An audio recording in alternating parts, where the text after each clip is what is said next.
Di Kepulauan Riau, berabad-abad silam, hiduplah seorang putri cantik jelita bernama Putri Pandan Berduri. Namanya harum ke seluruh negeri, karena wajahnya seindah rembulan, tutur katanya lembut, dan hatinya penuh kasih.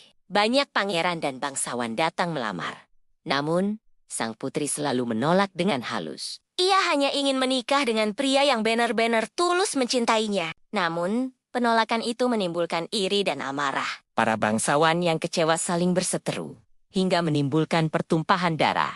Perang kecil antar kelompok pecah karena berebut cinta sang putri. Melihat negeri kacau karena dirinya, Putri Pandan Berduri merasa bersalah. Konon, ia memilih mengasingkan diri, berjalan ke tepi pantai, lalu hilang tanpa jejak. Ada yang percaya ia melompat ke laut. Ada yang bilang ia menghilang bersama ombak. Rakyat hanya meninggalkan sebuah nama untuk mengenangnya. Putri Pandan Berduri. Nama itu kemudian diabadikan sebagai bagian dari budaya Kepulauan Riau, agar generasi setelahnya ingat pada kisah cinta yang berujung duka. Pesan dari cerita ini, kecantikan dan cinta bisa jadi anugerah sekaligus kutukan. Yang terpenting adalah ketulusan dan kesetiaan. Jangan lupa subscribe untuk mendukung channel ini.